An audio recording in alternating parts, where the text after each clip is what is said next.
Awesome. Thanks, Miguel. And before we get started, it would be awesome if everybody was able to update their Zoom title to name, organization, and pronouns. So in case you don't know how to do that, you hover over your video screen, click the three dots, and you can click rename and type in those prompts. That way folks know how to identify you.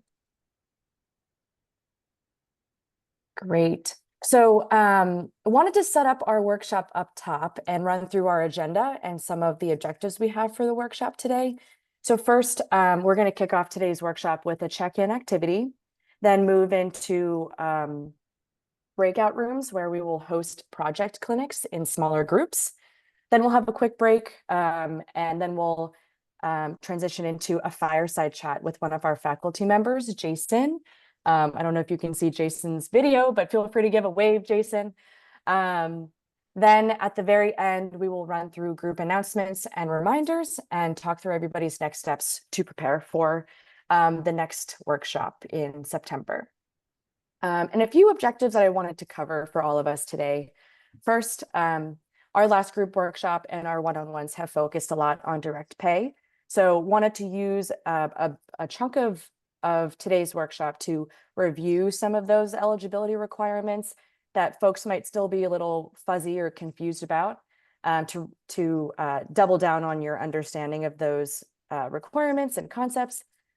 Next, today is meant to gauge organizational readiness to register for projects with the IRS and apply incentives to future projects.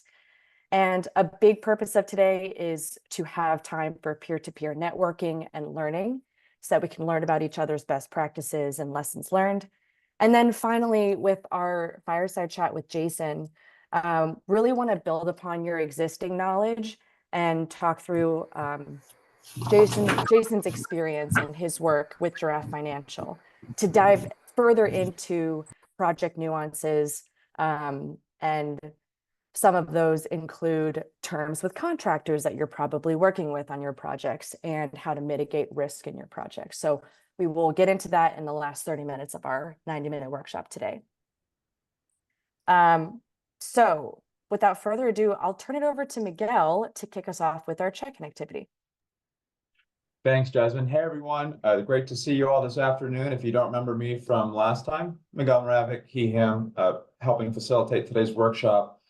I met a lot of you over the last couple of weeks for some of our one-on-one, open office hours. And Jasmine and I saw a lot of common themes through those office hours on what are the obstacles to you all getting projects in the ground. So we're very excited today to open up the workshop with this Jeopardy game based on the common themes from the one-on-one office hours. Next slide. Okay, so if you've played Jeopardy before, you're probably familiar with most of these rules, but we'll go over them just to be safe. First, you'll be split into two teams. And we'll do this alphabetically. We found out it's about 50-50 if we use these letters of the alphabet. If you're A through JE, so Jen and everybody above Jen in terms of the alphabet, you're on team number 1. A through GE is team number 1. If you're a John or any other J through Z name, you'll be on team number 2. This is so self-organized. We'll be keeping score based on your names. After we split into teams, the next step is to select a question. Whoever's up will pick a question. And just like on the show, if you answer correctly, you get the point value of that question and get to keep going. If you answer incorrectly, the opposite team has a chance to steal those points. And we'll just repeat this process until all 6 questions are answered. So remember, the way to actually put yourself in line to answer the question is to raise your Zoom hand first. And just for the sake of practicing to make sure we're all on the same page, next slide. We're going to all raise our hands now to make sure we know how to play. Okay, so if you haven't done this before, go ahead and find the reactions menu and raise your hand. I didn't realize there was a popping sound. That's kind of fun. Great. So this is how we'll answer in the game. The Zoom app sorts everybody based on who answers or raises their hand first. Is anybody having issues with raising their hand?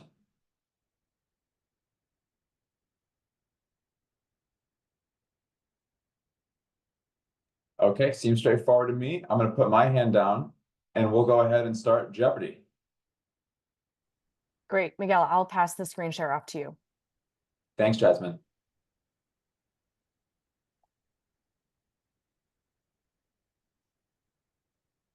Okay, here we have it. This is Clean Energy Academy edition of Jeopardy. We have 3 categories today: IRS filing, energy, and transportation. Can you see my screen okay there, Jasmine?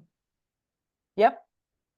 Great, so let's have somebody from team 1 start us off by picking a category and a point value. Jen, I know you're on team 1. Do you want to pick first? Sure. I'll take transportation for 100, please, Alex. Okay, thanks, Jen. This is transportation for 100. Okay, the question is, and let's wait until I finish reading the question to raise your hands. The question is, if your organization leases an electric vehicle and wants to utilize the 45W commercial fleet vehicles credit, who gets the credit? The leaser or the leasee? Go. Okay, I have Diane at the top of my list for raising her hand first. Diane, who gets the credit? Oh my, the pressure. I think it's the leaser. All right. That is correct. The leaser gets the credit because they own the vehicle. Team 1 gets 100 points, and we will pick back up where we left off. Diane, do you want to pick the next question? Sure, I will take energy for 100. All right, energy for 100. Just like last time, don't forget to wait till I finish reading the question to answer. True or false? Does a 45 kilowatt solar PV project need to comply with the prevailing wage and apprenticeship requirements to get the full credit value? Go. All right. I have Jen up first, but Jen already answered, so I'll give it to Anne. What is false? Okay, that is correct. That is false due to the 1 megawatt exception rule. So if your project is less than 1 megawatt, you do not have to meet the prevailing wage and apprenticeship requirements to get the full credit. So we'll give those points to, let's see, that was team 1. Okay. And whoever just answered, was that Anne? Could you pick the next question? Oh, sure. How about energy for 200? You got it.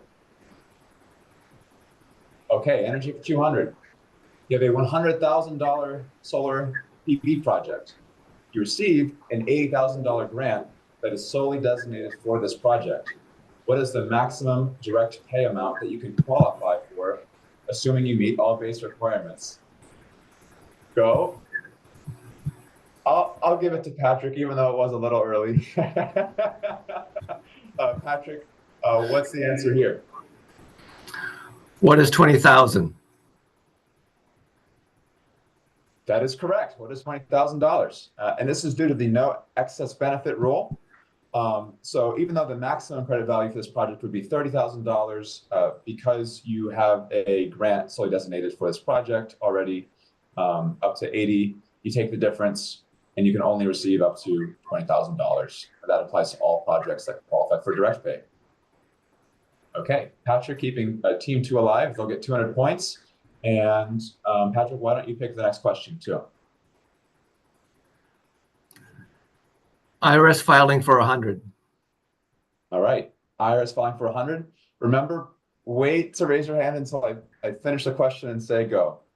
Although I will say I love everyone's eagerness to answer, which is a good sign. I'm having fun and I hope you all are too. IRS filing for 100. What is the name of the individual specific account you need to access the direct pay portal? Go.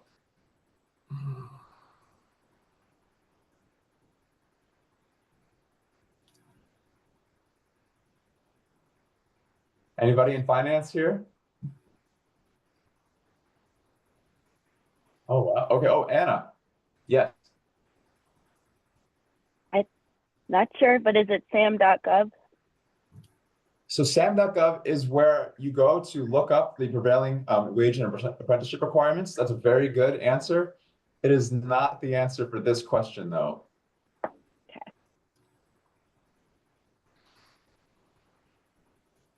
Anyone else from team 2 want to take a shot at this? We're playing a nice version of the game where you don't lose points if you're wrong. So feel free to shoot a shot out there in the dark. For another hint, so this is the name of the account that you're using to register your direct pay. What does ID me? Yes, Phil. There it is, Phil. That's more points for team 2. And Phil, you'll be up next to pick one of the remaining 2 questions.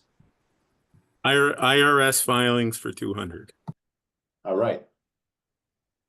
So wait till I finish the question to raise your hand. When is the tax filing deadline relative to your fiscal year for these types of projects?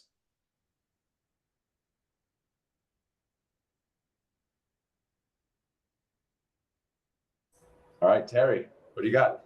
Okay, I'm gonna answer this question, but I'm okay. I'm sorry, team 2, but I have 2 different opinions on this from accounting firms that you would know the name of, but I am going to say it is your own fiscal year is the deadline.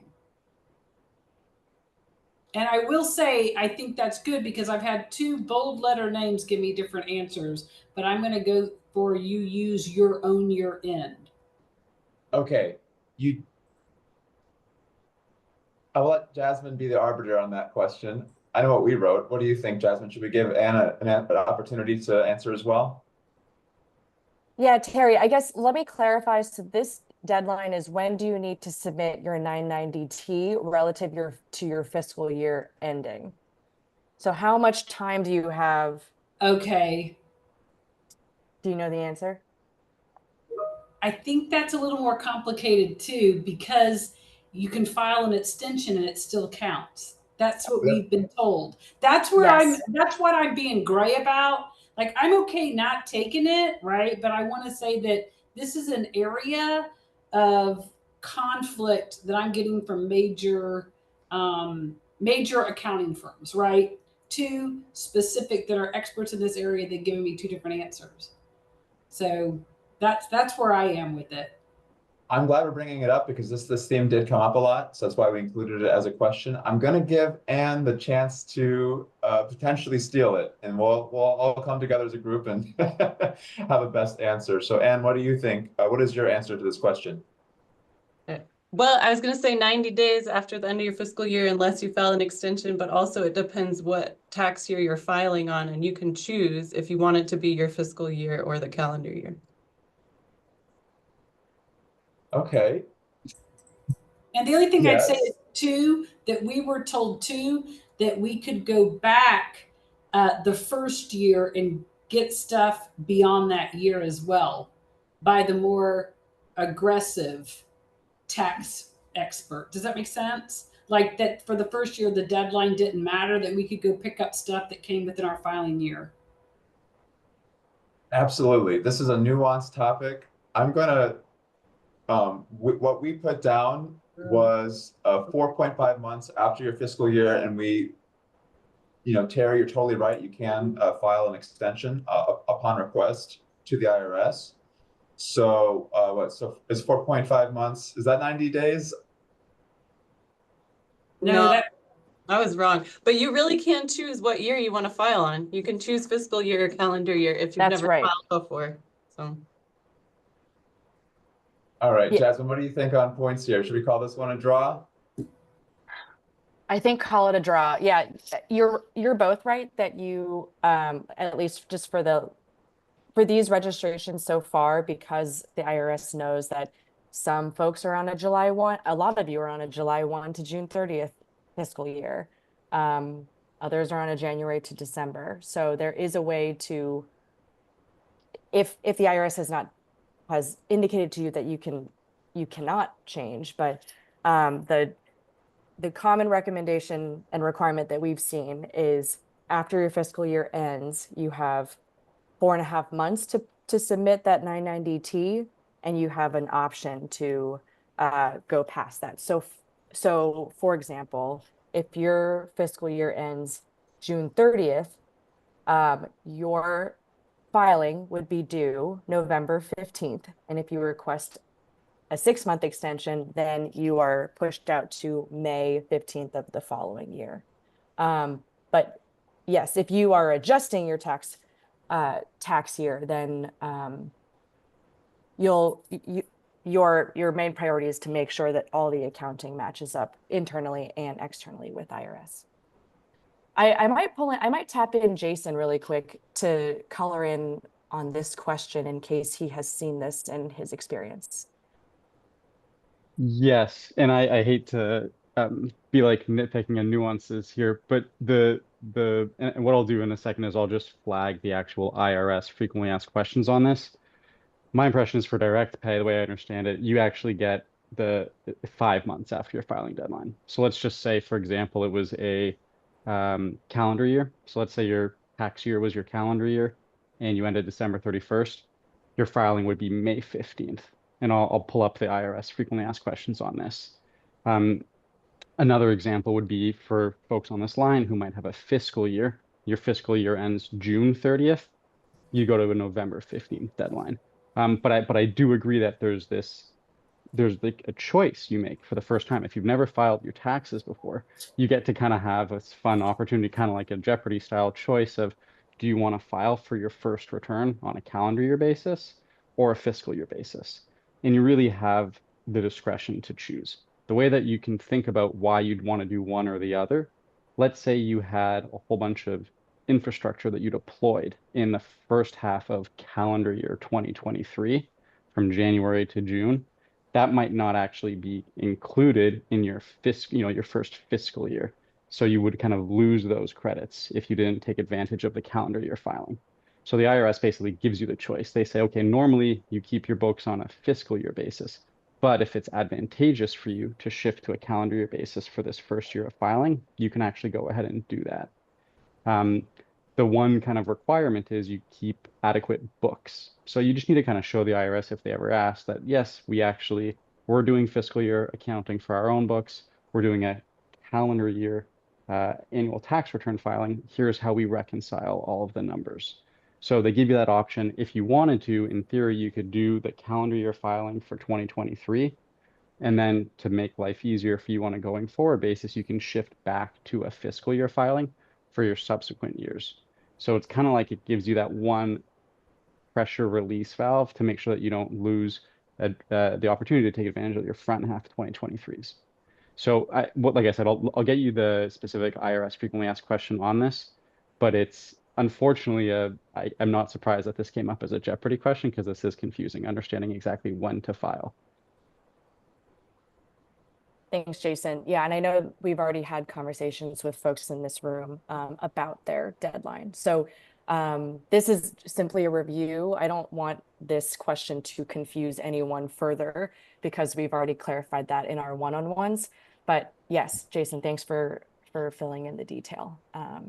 Miguel, back to you. Oh, yeah. And based on the level of nuance in what Jason just shared, I'm going to give both Anne and Terry points for speaking to the complexities here, leaving us at a close game and one question to go. So I'll just pick it. Transportation for 200. And for this last question, which can make or break the game, Team 1, you're only down by 100 points. If you get this, you clinch it. For this last question, wait till I finish the question before raising your hand, and we'll see who wins Clean Energy Academy Jeopardy. True or false, for the maximum credit value of the 30C alternative fuels infrastructure credit, projects must meet the prevailing wage and apprenticeship requirements. And before anyone raises their hands, this is also a bonus question. So if you get the bonus as well, it'll double the point value, making it a 400-point question. And for that bonus, where do you find the prevailing wage and apprenticeship requirements for your community? Okay, so to be very clear, to be very clear, this is for the maximum credit value of the 30C alternative fuels infrastructure credit. So with that, go. All right, Rob, you were ready. What do you got? I'm going to go with what is true and the Department of Labor. Okay, so this is a true answer. So I'm gonna give you the points for that part. But the is the Department of Labor the SAM.gov website, Jasmine? So I just looked it up. Technically, SAM.gov is under GSA, but I think Rob is also right that it's listed in Department of Labor too. So we can give him the points. All right, perfect. Well, team 2 runs away with it. Congratulations, everybody. You're all Clean Energy Academy Jeopardy superstars. But that's our final score. Team 1, 400, team 2, 700. We hope you enjoyed this exercise as a way to break up the slide decks a little bit. And you can look forward to more interactive content throughout the rest of the afternoon. Thanks for hanging out. Thanks, Miguel. I appreciate that. And thanks everyone for participating. So the next part of our workshop is going to focus on our project clinics. So today we're going to spend time, like I said at the beginning, talking about your projects with an objective to have more intentional peer-to-peer learning about your experiences and how you have helped to coordinate your teams and what lessons you've learned while you have been trying to deploy and implement these projects. So for this session or section of the workshop, you'll be divided into groups of 3 for the most part. Some of you might be a little bit smaller, which means you have a bit more time to talk with each other. And these assignments are based off of mostly project similarities and where you might be in the process of both your project implementation and if you are already at the step filing for your projects. And in your groups of 3 or whatever number you might be in, you'll play both a client and a peer coach. So how you will go about this exercise is you'll first pick one person in your group to start off, and they'll be the client.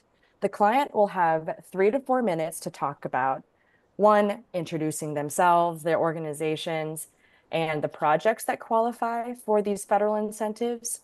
That client will have a chance to talk about where they are in the process, what coordination that they've had to lead so far, and then finally, what are some of the big challenges they're facing, and what have they tried so far to address those challenges. After this 3 to 4 minutes of describing these questions or answering these questions, the peer coaches will be listening, and they'll spend 6 to 7 minutes talking with that client about or asking any questions they might have if anything was unclear. The peer coaches will talk out some ideas or suggestions for how the client can begin to address this challenge. So client, this is really your chance to gather feedback, talk back and forth about some of the suggestions and the feasibility they present to your organization. So for peer coaches, some helpful framings include, have you considered X? Or how would something like X relieve your challenge? Or in my experience, I've XYZ. So that is one round, and we will rotate roles. So the next person will be a client, and there will be 2 new peer coaches. So I guess some quick notes here before we send you off is you will be responsible for timekeeping. So each client will have 10 minutes. If you're in a smaller group, you can have more time than that. And just another best practice here is I highly recommend taking notes to preserve these conversations and document any like key recommendations that you hear that you really want to try out for your organization. We are not providing any central place, so I just wanted to recommend that to you all as you carry about these breakout rooms. So, and Miguel is going to share an image of this slide so you have it to look back at. And we as facilitators, we will be floating around the rooms in case you all have questions. But we're there to just support and listen to what you all are discussing. Before we send you off, do you all have any questions about this?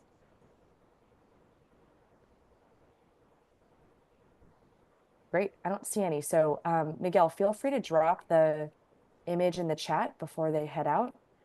And then we can send them all to breakout rooms. Sounds good, Jasmine. And just to reiterate, everybody should be the client once and a peer coach twice if you're in a breakout room with 3 people. So that's the expectation. If there's different numbers in breakouts room, that might change a little bit. But when you're the client, ask or do the first couple bullet points. When you're the coach, do the second set of bullet points, which are in the image I just put in the chat. Okay.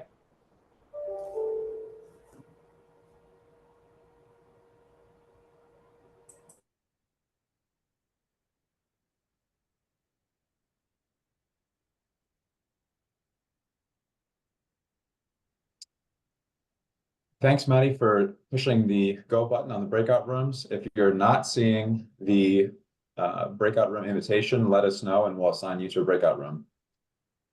Patrick, David, are you all seeing it all right?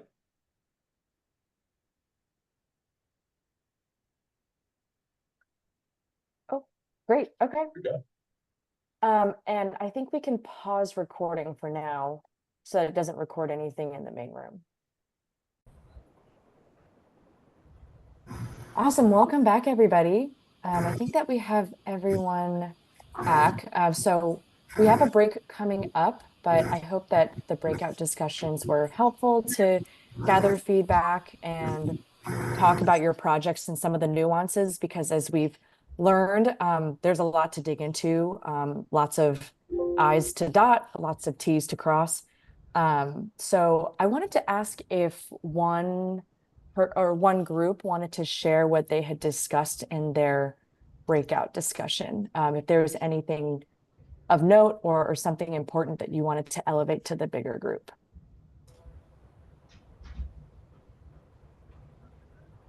I'd be happy to speak to it a little bit. Thanks, Lizzie.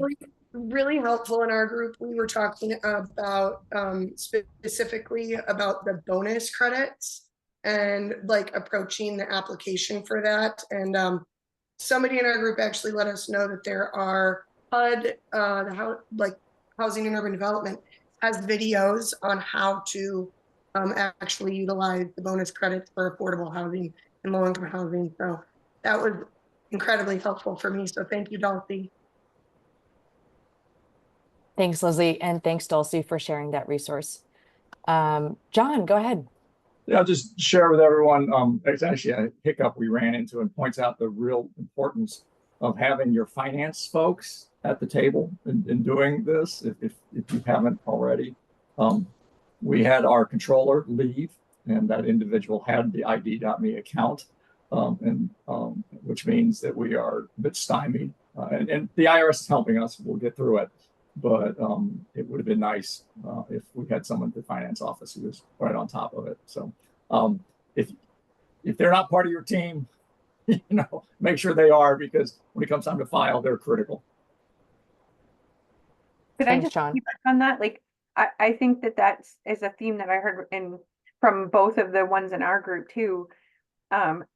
We really are, maybe it's a nonprofit thing, or maybe it's like a size thing, but generally the people who are trying to pursue projects like this are not the same people who do all of the financial stuff. And this is a real like siloed breakdown in progress here. Is like, these are two worlds that don't usually work together, because you do your thing and you do your thing and you're good at both of those things. And we all need to be coming together to make these projects work.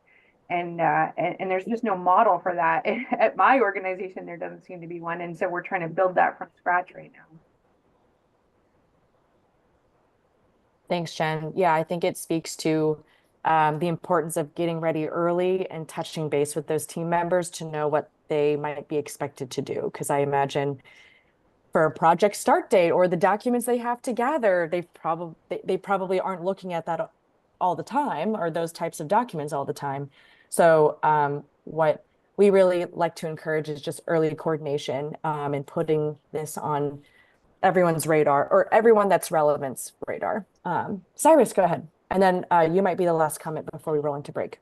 Oh, sure. Yeah, I don't want to keep us. I just wanted to respond to that. I mean, we're a large enterprise, and we didn't know at Emory who was going to be responsible for pursuing the tax credits. So we ended up just continuing to elevate it and say, hey, there's money on the table, and that tends to get people's attention. And we finally looped back with who at Treasury we needed to coordinate with on that side because we knew on the project side kind of who our contacts were. So we have now kind of built some of those connections. And they're starting to share information directly. Awesome. Thanks, Cyrus, for sharing about that. Really appreciate everybody chiming in and being active participants in your breakouts. Now we have arrived at a short break. So the time is now 2:01 Eastern. If you all can take a quick stretch, bio break, water break, and come back at 2:05, that's where we will start our fireside chat with Jason. So be prompt, come back at 2:05. Feel free to turn your cameras off and then turn them back on so I know that you're back and we can get started. So see you in a few minutes. And Miguel, I think we can pause recording. Pause recording. You got it. Great. Eager to bring up Jason Prince, who has already chimed in during the Jeopardy, and some of you all probably saw him floating around in your breakout rooms, but we're thrilled to have him as part of our faculty for the Clean Energy Academy. He is now the CEO of Giraffe Financial, which is a company that helps organizations identify federal incentive opportunities and helps to match make them and actually get into the paperwork and the registration side of things. Jason, I won't steal your thunder, but I will stop sharing my screen and ask you to come in here. So would love if you could share a little bit about yourself and Giraffe Financial and what drove you to start the organization. Yeah, it's really a pleasure to be with everyone. So first of all, I want to just say thanks both to the RMI team, Jasmine, Miguel, Jesse, and Maddie, and also to everyone else who's participating in this cohort. My name is Jason Prince. I'm with Giraffe Financial. I founded this organization about 1.5 years ago. The whole focus, we have IRA letters in our name. Our entire focus, like Jasmine said, is helping organizations get the Inflation Reduction tax credits. We recognize it's not so straightforward, and it's incredible hearing stories from you all about how you're just paving the path. It's not easy, and you're definitely at the front end of this, and we're really excited about where it's going. Briefly, my background is having spent about 12 years at the intersection of regulation and clean technology deployment. So I was working in structured finance in the energy financial services space at Solar City and Tesla. So really working with tax credits in kind of the traditional tax equity world. And then I spent a number of years at Rocky Mountain Institute. So I'm actually an RMI alum and really thrilled to be back with everyone. What I wanted to do for the next really just 15, 20 minutes is offer kind of what the headline said. It's some of the nuances. What are we actually learning? It's awesome to hear from you all about how you're experiencing the actual process of going through getting the direct pay credits. I wanted to offer a few additional thoughts from the experiences that we have as Giraffe, given that we're kind of aggregating up a whole lot of different clients that we serve to do all this stuff. I think we're really happy to be complementary with a lot of the nonprofits out there who are providing the incredible awareness and technical assistance.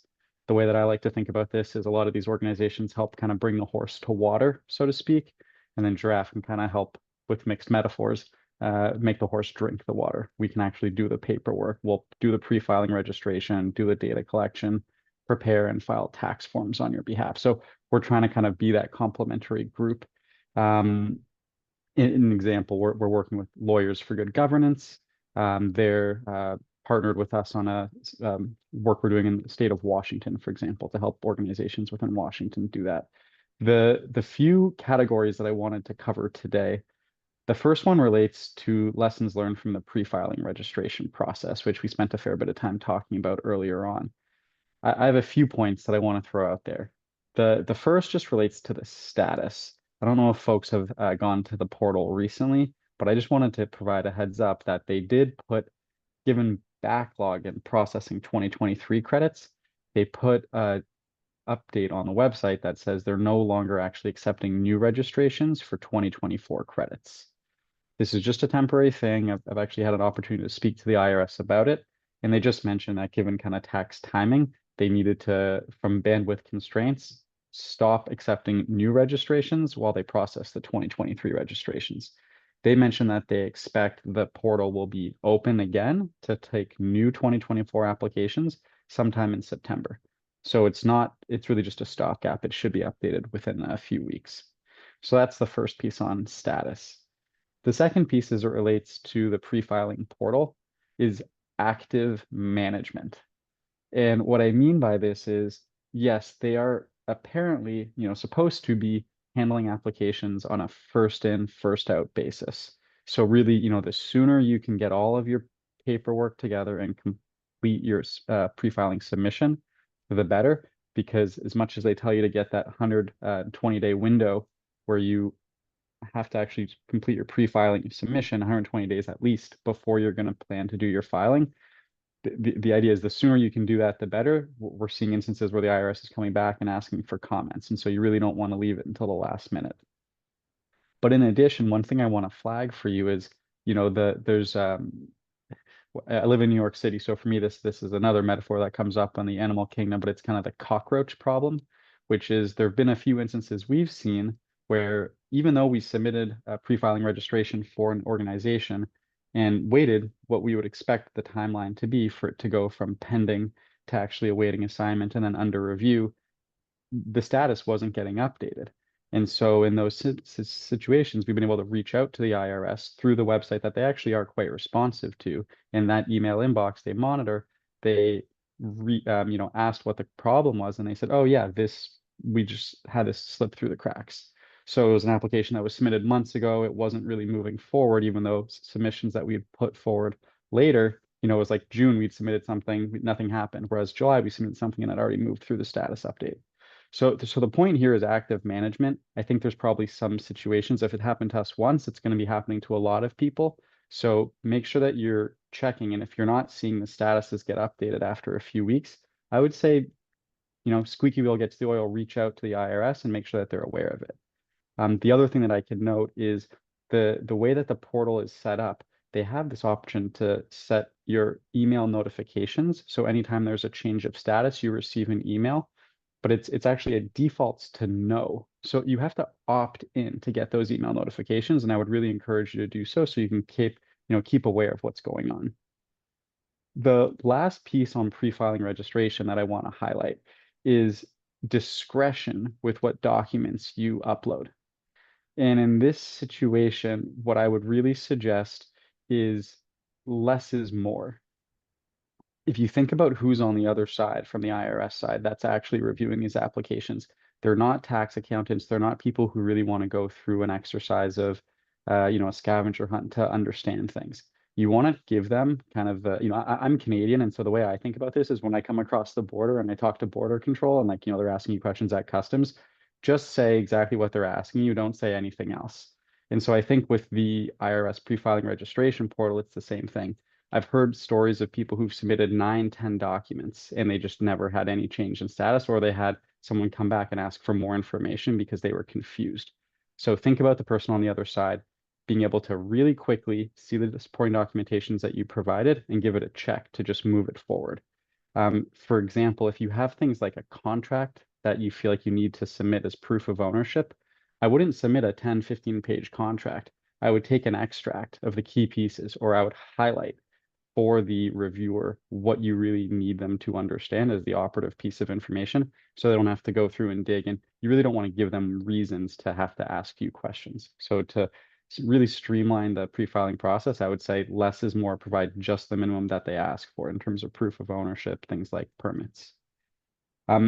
The next bucket I would move on to is due diligence with contractors.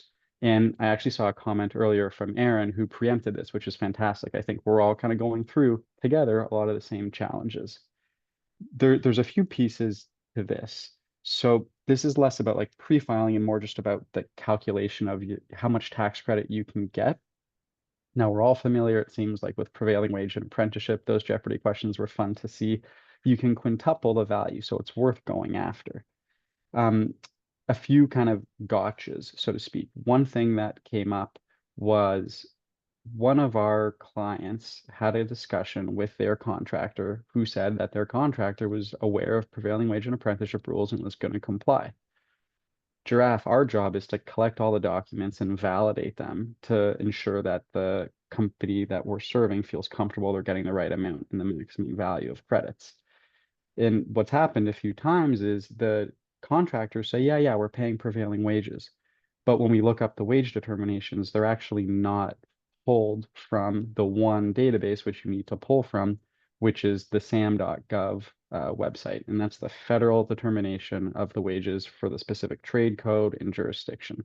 So what this speaks to is, for the prevailing wage side, you really don't want to have this horror story where people thought that they were doing it right, but then they didn't, because you'll have to pay penalties, and that's a bad situation. So it kind of goes to Aaron's point, which is we really encourage our clients to incorporate language in RFPs where the bid must come in, where the contractor says, yes, we are submitting our bid to your RFP to install these projects, and we will comply with IRS and provide all documentation needed so you can get the IRA tax credit.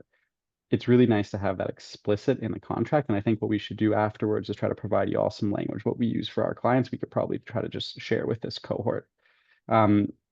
I'd also say for the apprenticeship piece, it's kind of the same thing. People think they're complying. They say, oh yeah, we have apprentice or some junior person who works on our job. Oftentimes the actual installers aren't that familiar. They're not reading the regulations. So in the contract, make sure that they're looking at getting apprentices from a registered apprentice program. It's unfortunate that you can't just use this word. The words have specific definitions. So apprentices for the Inflation Reduction Act means someone who's a qualified apprentice from a registered apprentice program. The other kind of caveat to all this is exemptions. So I think everyone's aware there are 2 exemptions from PWA, the prevailing wage and apprenticeship rules. So, everything I just said, you can kind of disregard if you meet one of the exemptions, either being for the Section 48 credit under a megawatt, or if you've passed the beginning of construction metrics in terms of safe harbor 5% spend. So there are exemptions, and that's really important. But yeah, I think that's really nice. I want to kind of move on to the next piece that I wanted to talk about, which was risk mitigation. And when I talk about risk mitigation, it kind of relates to the contract language. So, I think the first kind of thing that you can do is try to have some commercial terms in your contracts that make the entity that you're getting it's up to them. So those entities hopefully can provide you an indemnity. Like, it's one thing for them to represent, yes, we'll comply with the rules, but it's nice to have some contractual recourse to them. So if they indemnify you, you can go after them, so you don't have to have all the risk on yourself. There's a few, this kind of relates to things like domestic content as well. We talked about some of the bonus adders. You got to go upstream. It's really not about you. You don't know what manufactured products went into things, or you don't know where the steel or iron came from. So you need your suppliers to rep in a contract to you that they're gonna comply with rules and that they'll provide an indemnity. So I really encourage contractual things being like the first kind of step. And then, beyond the contractual piece, you really want to make sure that you put together an audit package. So when I think about risk mitigation, it's really 3 steps. It's like the first step is contractually. And then the second step is do the diligence. So whether it's working with someone like Giraffe or your CPA firm or other tax counsel, have someone go through and actually audit the documents that you've been provided. The name of the game here is kind of CYA. You're covering yourself. So you want to have a document package that in the event down the road the IRS ever audited you, you can say, here's how I calculated these credits. Here's why I thought it was eligible. Here's the invoice number with the value that I included in the tax credit calculation. If you can make it kind of like I was describing earlier for pre-filing, as simple as possible, you're going to be able to have a robust, defense if the IRS ever, in the worst case scenario, audited you. And then the last thing I would say really quickly from a risk mitigation standpoint, after the commercial terms and after the audit trail, you can think about insurance. And tax credit insurance is something that's really, really very common practice in the transferability side. So for private sector entities that are transferring credits, the market for insurance products is evolving very rapidly. And we're speaking to a number of insurers who are also establishing policies for direct pay. So it's kind of like you just have to pay money for insurance. It's kind of what insurance typically is. You definitely don't need to. If you feel really good about the commercial terms and you feel really good about the audit trail, you don't need it. But it's just one avenue that you may consider in terms of risk mitigation to feel really comfortable about things. Insurance isn't worth it for really small projects, but if you're talking about things up in the multi-million dollars, it might well be. Um, I'm conscious of time. I wanted to take 1 minute if I can to cut into frequently asked questions. The fourth topic I wanted to mention really quickly because it came up earlier was capital and solving for upfront capital. And I just wanted to provide an update in terms of nuances here where we actually are finding more and more that bridge loans are becoming things that organizations are trying to take advantage of on the lending side. So everything from community development, financial institutions, state revolving loan funds, if there's a green bank, any of the municipal bonds, there's a lot of ways that you hopefully can do that, and lenders are starting to get more and more comfortable. So these are early days in the markets as it relates to insurance products and as it relates to financing products. But I just want you to know that there are a lot of people in the private sector who are trying to do more and more solution development to enable folks like you to solve those upfront capital constraints and also to solve for the risk. So I want to pause there. I think we're on time and maybe go into Q&A. And I saw that there were a few comments in the chat, which I'm happy to address as well if there's no one who wants to jump in first. Yeah, thanks, Jason. I feel like many of us could just listen to you talk all day long about some of these things because there's so much to get into. Miguel is going to help support some of the questions, and we have a few minutes for that. If anyone has a question that they want to ask, feel free to raise your hand and you can ask it out loud. Miguel, do you want to reference some of the things that have been put in the chat first while we are collecting some raised hands? Yeah, so a quick one from Laura Iyer. Laura asks, what email do we have to use to contact the IRS with problems specifically about status? I will get that over to you. I need to just page over and I'm worried that I'm going to mess up my Zoom, but certainly in a follow-up email, we can submit it. It's one of those really long ones. It's like IRS at da. So but we'll send it as a follow-up. And the good news is there is real people who are answering. It's really, I want you to feel comfortable reaching out to them because they're actually quite nice on that team. Great. Thank you for that answer, Jason. We'll look out for the follow-up email. I'll go to Leor in the chat and then we'll go to Cyrus. Leor also asked, is it really genuinely okay to have a 999 kilowatt project that's not a megawatt? Yeah, not only is it just okay, it's industry standard. It's kind of silly how this stuff works, but that's exactly how people are moving forward. You just want to make sure, again, from a documentation standpoint, that you can prove that, and that's pretty straightforward. So you can do that size just shy. Perfect. I'll kick it over to Cyrus then and let Jasmine moderate any other questions that come up.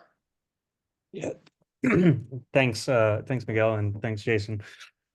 As you talked, so I'm Director of Sustainability for Emory. I'm kind of serving as a cheerleader intermediary for a lot of this stuff. So I'm an expert in absolutely nothing related to these credits. And I'm trying to think through ways to help the folks that I'm coordinating with who are going to actually do the work either on the hardware end or on the tax filing end to kind of get a better understanding of what they're going to be faced with as they move forward through this process. And I don't know that I have a well designed question here, but when you were talking about kind of the pre-filing and the contractual language and the risk management and everything, do you have, are there ways people can explore what this will look like without actually having a live project that they're moving through the process? And can you offer any words of wisdom about how to communicate that to them? Like tell them what to do, like go try to pre-file something and you'll start to get a sense of what it is you need.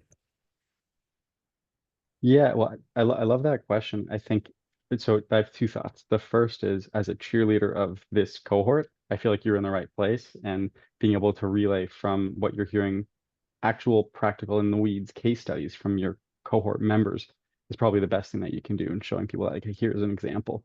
That's kind of the impression I'm getting from a lot of conversations. I have people are saying, oh yeah, I want to see someone go through it. And we're just kind of getting through the final side where people are getting money now.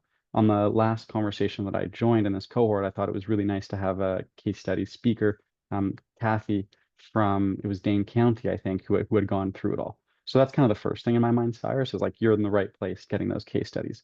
The next thing that I would say is there are resources, and I'm trying to think of where I might be able to relay those to you. Like I mentioned, one of our partners is Lawyers for Good Governance, and they've done a lot of really great work on this, as has RMI, as has WRI, as has the Electrification Coalition.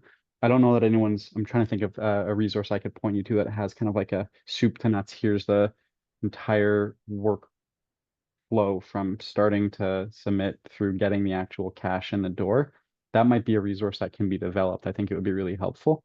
But I would say to the suggestion that you actually made yourself, you can go ahead and get into the IRS pre-filing portal and actually go and start paging through and clicking buttons.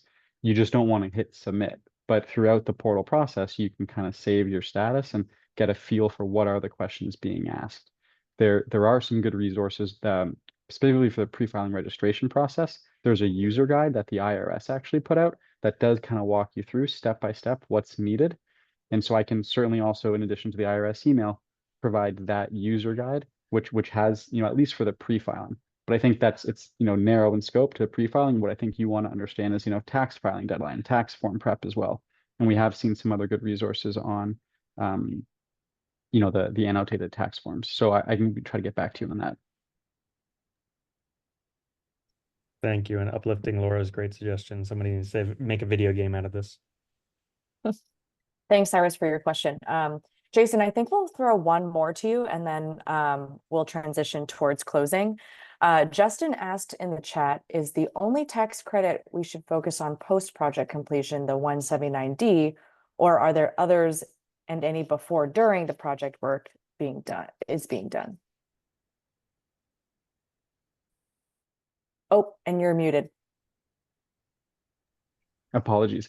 Yeah, Justin, thanks for that question. It's a tricky one for me to answer generically, because I think one of the best parts about the IRA is you can stack incentives.